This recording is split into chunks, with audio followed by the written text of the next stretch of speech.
ذلك الكتاب لا ريب فيه هدى للمتقين. আসসালামু আলাইকুম ওয়া রাহমাতুল্লাহি ওয়া বারাকাতুহু। আলহামদুলিল্লাহ ওয়াসসালাতু ওয়াসসালামু আলা রাসূলিল্লাহ ওয়া আলা আলিহি ওয়া আসহাবিহি ওয়া মান ওয়ালাহ। প্রিয় দর্শক, আপনাদের সবাইকে স্বাগত জানাচ্ছি আমাদের জীবনের আলো তাফসীরুল কোরআন অনুষ্ঠানে। আমরা আজকেও সূরাতুন নিসা থেকে আলোচনা করব ইনশাআল্লাহ। আজকে ৭ এবং ৮ নম্বর আয়াতের সংক্ষিপ্ত তাফসীর আপনাদের উদ্দেশ্যে পেশ করব। এই দুটো আয়াতের মূল বক্তব্যের যে শিরোনাম সেটি হলো পরিত্যক্ত সম্পত্তির মিরাস বা উত্তরাধিকার। এ দুটো আয়াতে আল্লাহ সুবহানাহু ওয়া তাআলা বাবা মা কিংবা আত্মীয় স্বজন যে সম্পত্তি রেখে যান তার বন্টন নিয়ে গুরুত্বপূর্ণ আলোচনা করেছেন। আমরা এই আয়াতটির সংক্ষিপ্ত তাফসীর আপনাদের উদ্দেশ্যে পেশ করব ইনশাআল্লাহ। আমরা সবাই জানি সূরাতুন নিসা হচ্ছে একটি মাদানী সূরা। এই সূরার অসংখ্য গুরুত্বপূর্ণ আলোচনা রয়েছে। আসুন আমরা আজকের আলোচনা থেকেও গুরুত্বপূর্ণ শিক্ষাগুলো জেনে নেই। আউযু বিল্লাহি মিনাশ শাইতানির রাজীম। লিররিজালি নাসীবুম মিম্মা তারাকাল ওয়ালিদানি ওয়াল আকরাবুন وللنساء نصيب مما ترك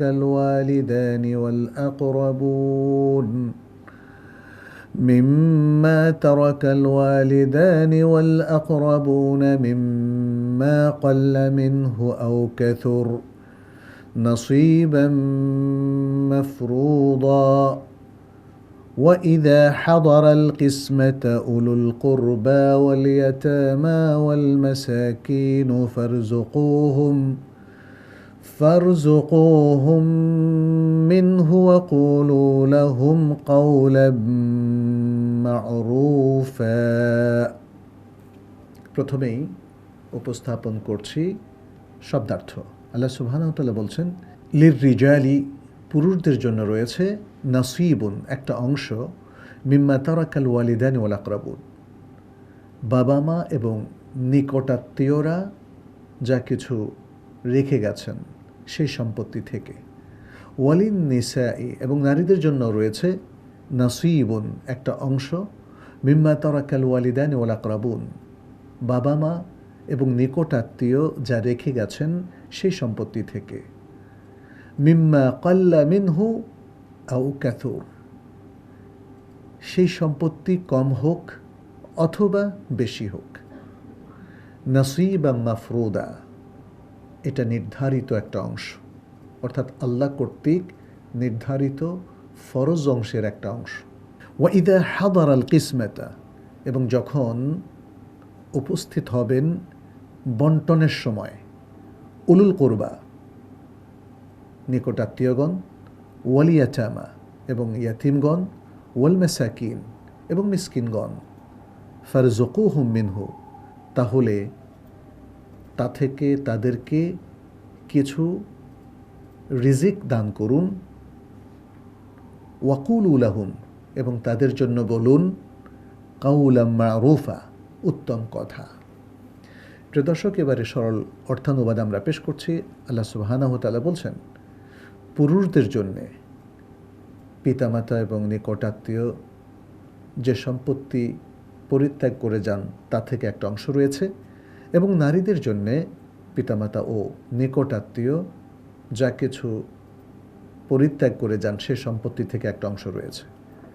সেই পরিত্যক্ত সম্পত্তি কম হোক অথবা বেশি হোক, এটা আল্লাহ সুবহানাহু ওয়া তাআলার পক্ষ থেকে নির্ধারিত অংশ।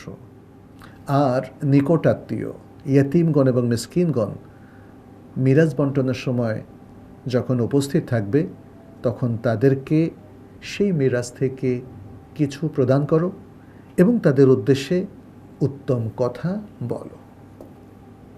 প্রিয় দর্শক, আমরা এ দুটো আয়াতের মূল বক্তব্যের শিরোনাম হিসাবে উল্লেখ করেছিলাম পরিত্যক্ত সম্পত্তির মিরাজ বন্টন।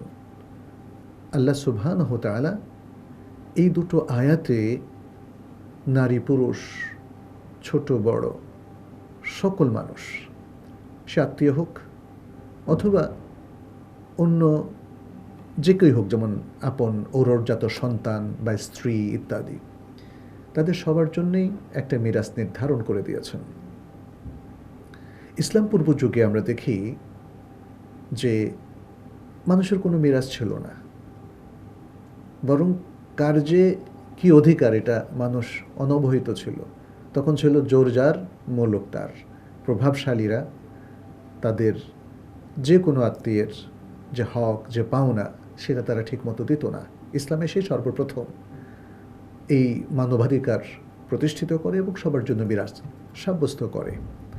বিশেষ করে যারা আপন আত্মীয়, কাছের আত্মীয়, স্ত্রী, পরিবার পরিজন, সন্তান সন্ততি, বাবা মা, তাদের সবার জন্য মিরাস সাব্যস্ত করে।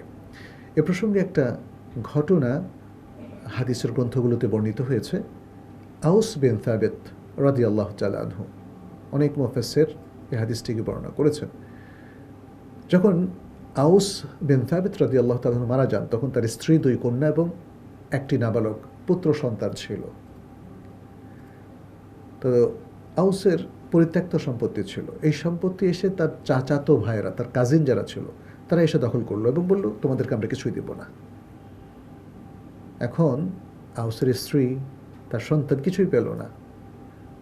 তখন আউস রাদিয়াল্লাহু তাআলা আনহুর স্ত্রী নবী সাল্লাল্লাহু আলাইহি ওয়াসাল্লামের কাছে এসে বললেন, ইয়া রাসূলুল্লাহ, আউস আমার স্বামী কিন্তু মারা গেছেন এবং তিনি নাবালক সন্তান রেখে গেছেন, আমরা কিছুই পেলাম না, তার চাচতো ভাইরা এসে সব নিয়ে গেছে।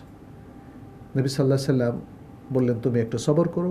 উত্তর দিতে একটু বিলম্ব করলেন। তখন এই মিরাসের আয়াতগুলো নাজিল হলো একে একে।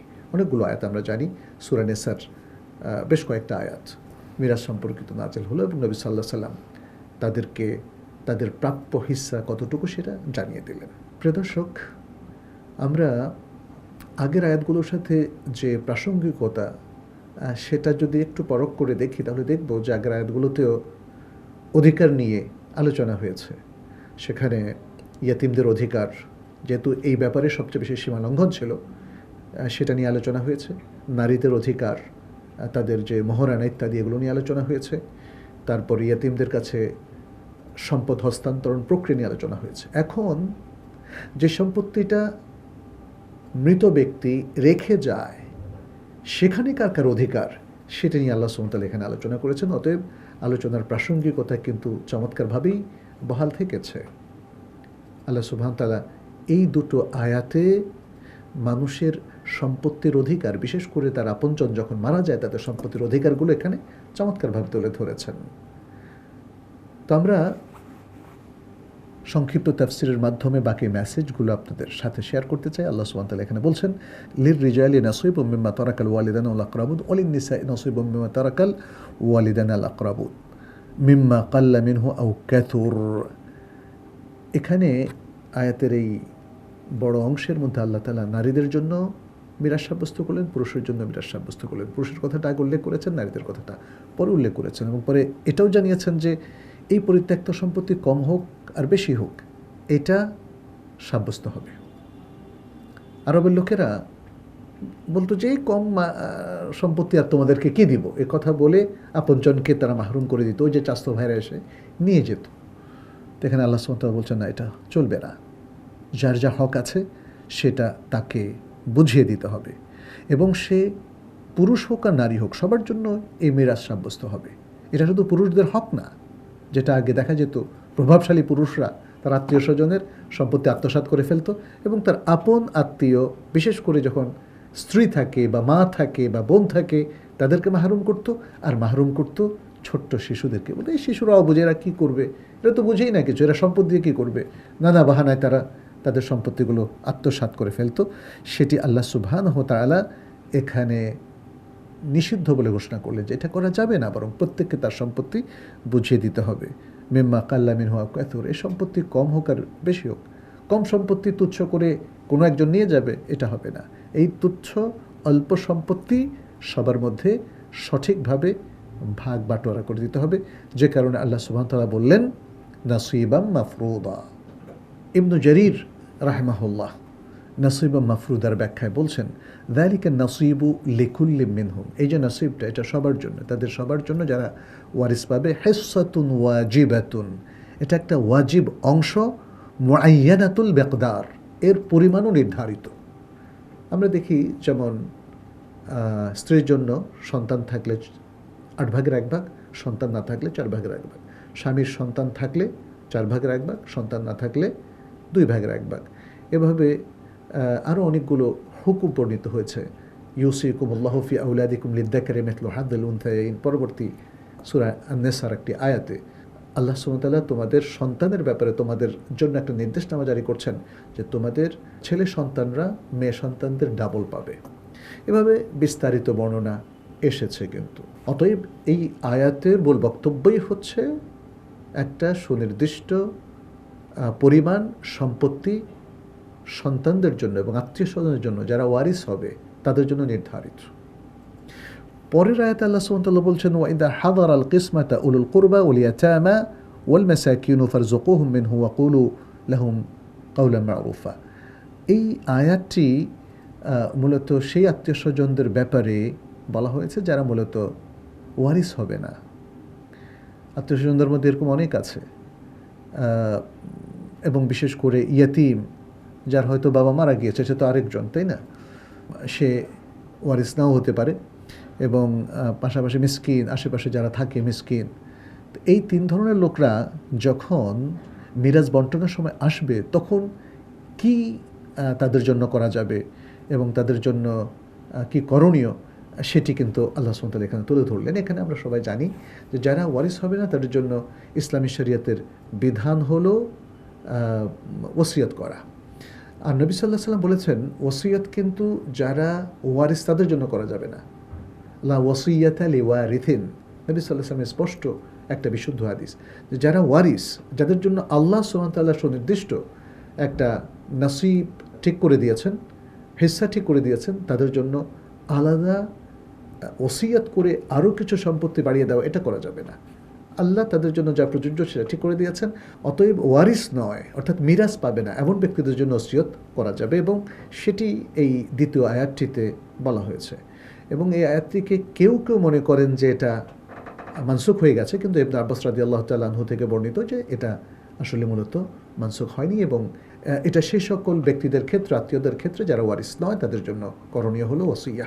আল্লাহ সুবহানাহু ওয়া তাআলা সেটাই এখানে বলছেন ওয়াইদা হাদারাল কিসমাতা উলুল কুরবা ওয়াল ইয়াতামা ওয়াল মাসাকিন, যখন তোমাদের এই সম্পত্তি বন্টনের সময় নিকটাত্মীয়দের অনেকে উপস্থিত থাকবে, ইয়াতীম মিসকিনদের কেউ উপস্থিত থাকবে, তারা তোমাদের কাছে আশা করবে যে দেখি ওনার সম্পত্তিতে এখন বন্টন হবে, আমরা কিছু পেতে চাই। তখন তাদেরকে কি করবে? ফারযুকুহুম মিনহু, সেখান থেকে তাদেরকে কিছু দিয়ে দিবে। এটা ওসিয়াত স্বরূপ। ওয়াকুলু লাহুম কাওলাম মা'রুফা, এবং তাদের সাথে উত্তম কথা বলবে, তাদেরকে দূর দূর চলে যাও, চলে যাও, আমাদের এখানে এখন মিরাজ বন্টন হবে, এই ধরনের কথা কিন্তু বলা যাবে না। আল্লাহ বলছেন প্রত্যেক মানুষের সাথে সুন্দর আচরণ করতে হবে। বিশেষ করে ইয়াতিম মিসকিন তো সমাজের অসহায় মানুষ, অতএব তাদের সাথে সুন্দর আচরণ কিন্তু আমাদের জন্য খুবই সঙ্গত এবং এটা আমাদের করণীয়। ফলে তারা যদি আমাদের চাওয়ার বিরুদ্ধে অথবা আমাদেরকে না জানিয়ে তারা চলে আসে এবং কিছু প্রত্যাশা করে, এই প্রত্যাশা এটা অনাকাঙ্ক্ষিত নয়। শরিয়া বলছে এই প্রত্যাশার কিছু ইমপ্লিমেন্টেশন বা বাস্তবায়ন প্রয়োজন, সেটি হচ্ছে তাদেরকে কিছু দিয়ে দেওয়া, ওসিয়ত স্বরূপ দিয়ে দেওয়া। যেহেতু আমরা জানি নবী সাল্লাল্লাহু আলাইহি সাল্লাম ওয়ারিসদের জন্য 2/3 রেখে 1/3 সর্বোচ্চ ওসিয়ত করার অনুমতি দিয়েছেন, অতএব তাদের জন্য ওসিয়ত করা যেতে পারে। প্রিয় দর্শক, তাহলে মিরাজ বন্টনের দুটো দিক কিন্তু আমরা দেখলাম এখানে আলোচিত হলো। একটা হলো ওয়ারিসদের জন্য মিরাজ বন্টন, আর আরেকটা হলো যারা ওয়ারিস নয় এমন আত্মীয় স্বজন কিংবা ইয়াতীম মিসকিনদের জন্য কিছু ওসিয়ত করা। আজকের এই আলোচনা থেকে যে শিক্ষাগুলো আমরা পাই সেগুলো একে একে আপনাদের সামনে তুলে ধরছি। একটি অন্যতম শিক্ষা হলো এই আয়াতগুলো থেকে যে ইসলামে পুরুষ এবং নারী উভয়ের জন্যই মিরাজ তথা উত্তরাধিকার সত্ত্ব সাব্যস্ত হয়েছে। আরেকটি গুরুত্বপূর্ণ শিক্ষা হলো যে পরিত্যক্ত সম্পত্তি রেখে গিয়েছে মৃত ব্যক্তি, সেটি কম হোক বা বেশি হোক, এটা উত্তরাধিকার বা মিরাজ বন্টনের ক্ষেত্রে কোনো প্রভাব ফেলবে না। এবং আরেকটি অন্যতম শিক্ষা হলো, বন্টনের সময় এমন ব্যক্তিরা যদি উপস্থিত হয় যারা ওয়ারিস নয়, তাদের জন্য ওসিয়ত করা যাবে, তবে তাদের জন্য কোনো উত্তরাধিকার সত্ত্ব সাব্যস্ত হবে না। আরেকটি শিক্ষা আমরা এখান থেকে পাই, সেটি হচ্ছে উত্তরাধিকার সত্ত্ব বন্টনের সময় যদি কোনো অসহায় ব্যক্তি, মিসকিন, ইয়েতিম কিংবা অন্য কোনো আত্মীয় স্বজন উপস্থিত হয় যারা ওয়ারিস নয়, তাহলে তাদের প্রতি সদয়াচরণ করা এবং সম্ভব হলে তাদের জন্য ওসিয়ত করা কিংবা তাদেরকে তাৎক্ষণিকভাবে কিছু প্রদান করা, এটা সঙ্গত। প্রিয় দর্শক, দেখুন না ইসলাম কি চমৎকার সমাধান দিয়েছে। মানবিক সমাধান, অধিকার সংরক্ষণ, আর অধিকারের বাইরে যারা আছে তাদের প্রতিও সদয়াচরণের একটা সুন্দর নির্দেশনা আমরা লক্ষ্য করলাম এই আয়াত দুটিতে। আল্লাহ সুবহানাহু ওয়া তাআলা যেন আমাদেরকে এগুলো উপলব্ধি করার তৌফিক দান করেন এবং সেই অনুযায়ী আমল করার তৌফিক দান করেন। আল্লাহর কাছে সেই দোয়া রেখে এবং আপনাদের সবার প্রতি আহ্বান রেখে আজকের মতো আলোচনা এখানে শেষ করছি। হাদা সাল্লাল্লাহু সাল্লাম আলা নবিয়িনা মুহাম্মাদ ওয়া আলা আলিহি ওয়া আসহাবিহি আজমাইন। আসসালামু আলাইকুম ওয়া রাহমাতুল্লাহি ওয়া বারাকাতুহু। ذلك الكتاب لا ريب فيه هدى للمتقين